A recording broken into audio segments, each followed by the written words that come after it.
डेंजी ने एक सपना देखा जिसमें वह एक अंधेरी गली में खड़ा होता है और उसके सामने एक रहस्यमयी दरवाजा होता है।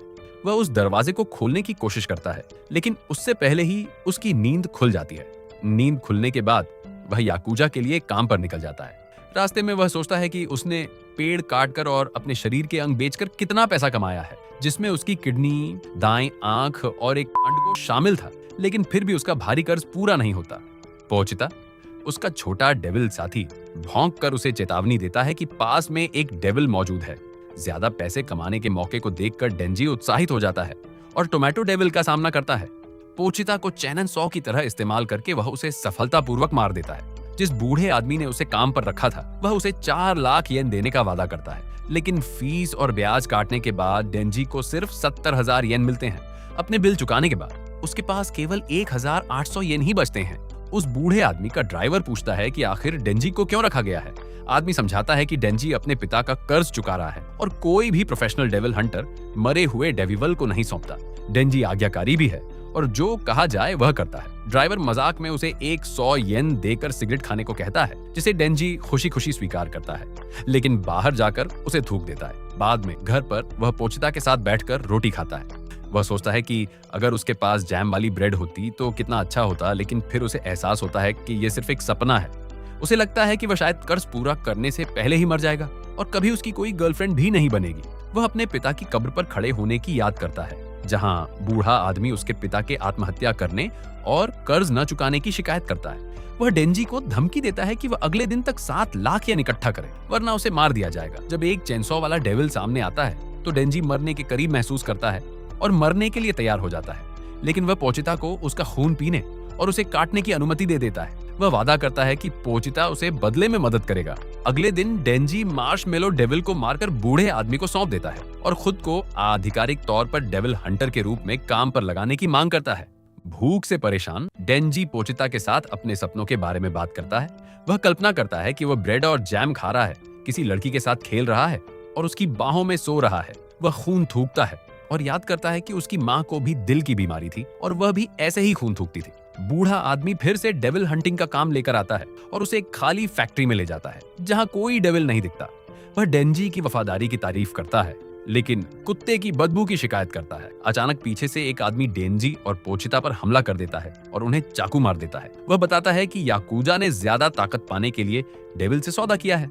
तभी जोम्बी डेविल प्रकट होता है और बताता है कि याकूजा ने आजादी के बदले ताकत चुनी है और अब वे उसके ज़ॉम्बी सेवक बन चुके हैं। ज़ॉम्बी सेना को डेंजी को मारने का आदेश दिया जाता है। बुरी तरह घायल डेंजी भागने की कोशिश करता है, लेकिन उसे पकड़कर टुकड़ों में काट दिया जाता है। उसका टूटा हुआ शरीर और पोचिता कूड़ेदान में फेंक दिए जाते हैं। डेंजी के खून की कुछ बूंदें पोचिता के मुंह में चली जाती हैं, जिससे वह जाग उठता है। पोचिता डेंजी के साथ बिताए पलों को याद करता है और समझता है कि अगर डेंजी मर गया तो वह अकेला रह जाएगा। डेंजी उससे कहता है कि अगर वह मर जाए तो पोचिता उसके शरीर को अपना ले और उसकी जगह जिए। पोचिता सहमत होकर उससे मिल जाता है और उसका दिल बनकर उसके शरीर को ठीक कर देता है। डेंजी फिर से जागता है और खुद को जीवित पाता है। अब वह इंसान नहीं बल्कि एक चेनसॉ डेविल बन चुका है। पोचिता उसे बताता है कि उसे उसकी सपनों की बातें सुनना पसंद था और वह चाहता है कि वह आगे भी अपने सपने बताए। डेंजी ज़ॉम्बी डेविल के सामने खड़ा होता है और सोचता है कि क्या वह भी याकूजा की तरह कभी संतुष्ट नहीं था। अगर कोई उसके रास्ते में आएगा तो वह उसे मार देगा। वह अपने सीने की रस्सी खींचकर अपने हाथ और सिर को चेनसॉ में बदल लेता है और जोफीज को काटना शुरू कर देता है। अगली सुबह एक कार फैक्ट्री के बाहर आती है। माँ की माँ पब्लिक सेफ्टी की डेविल हंटर वहां पहुंचती है और पूरे खून खराबे को देखकर समझ जाती है कि डेंजी ने सभी डेविल्स को खत्म कर दिया है। वह उसे अजीब बताती है और उसे गले लगाकर शांत करती है। वह उसे 2 विकल्प देती है, या तो उसे मार दिया जाए या वह उसके साथ काम करे। डेंजी खाने के बारे में पूछता है और ब्रेड जैम मिलने की बात सुनकर उसके साथ जाने को तैयार हो जाता है। डेंजी माँ के साथ कार में बैठा होता है और उसे भूख लगती है। माँ उसे याद दिलाती है कि अब वह उसके अधीन है और उसे केवल हाँ या भौं कहना चाहिए। डेंजी पहले उसे अच्छा समझता था, लेकिन अब उसका सख्त व्यवहार उसे डराने लगता है। वे रेस्ट एरिया पर रुकते हैं जहाँ माँ उसे खाना खिलाती है। खून की कमी की वजह से डेंजी कमजोर हो जाता है और उसके ऊपर गिर पड़ता है। वह उसे पोचिता के बारे में बताता है, जो अब उसका दिल बन चुका है। माँ उसकी हालत को दुर्लभ बताती है और उसे भरोसे के आधार पर स्वीकार करती है। वह उसे अपने हाथों से खाना खिलाती है, जिससे डेंजी पहली बार किसी सामान्य इंसान जैसी जिंदगी महसूस करता है।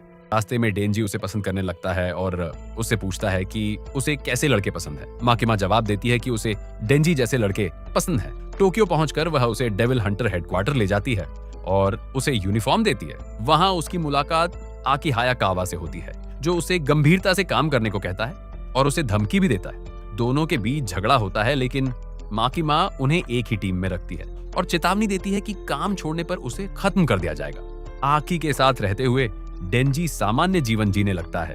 एक मिशन में उसे फिएंड के बारे में बताया जाता है। डेंजी बिना ज्यादा सोचे उसे मारने की बजाय सहानुभूति दिखाता है। बाद में माकिमा उसे पावर नाम की फिएंड से मिलवाती है, जो उसकी नई साथी बनती है। पावर द्वारा सीख हीरे वाले डेविल को मारने के बाद माकिमा उसे चेतावनी देती है कि उसे सोचकर काम करना चाहिए। पावर झूठ बोलती है कि डेंजी ने उसे मजबूर किया था, लेकिन बाद में सच सामने आता है और दोनों को एक साथ काम करने को कहा जाता है। पावर बताती है कि उसे सिर्फ बिल्लियां पसंद हैं और उसने अपना पालतू मियोई बचाने के लिए यह सब किया। डेंजी भी पोचिता को याद करता है। दोनों के बीच एक समझौता होता है कि अगर डेंजी मदद करेगा तो वह उसे छूने देगी। मिशन के दौरान पावर उसे धोखा देती है और उसे बेहोश कर देती है ताकि वह बैट डेविल को बलि दे सके। बैट डेविल मियोई को निगल लेता है और बाद में पावर को भी खा जाता है। डेंजी अपने खून से ताकत पाकर चेंसो मैन में बदलता है और बैट डेविल से लड़ता है। वह लोगों को बचाने के लिए लड़ता है और अंत में उसे हरा देता है। पावर और मियोई दोनों को बचा लिया जाता है और दोनों मिलकर पहली बार साथ काम करते हैं। पावर जंगल में जानवरों का खून पीकर रहती है और मियोई के साथ उसका रिश्ता मजबूत होता है।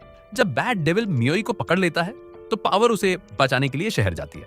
बैट डेविल उसे धोखा देकर मियोई और पावर दोनों को निगल लेता है। डेंजी अपनी कमजोर हालत में भी लड़ने की कोशिश करता है।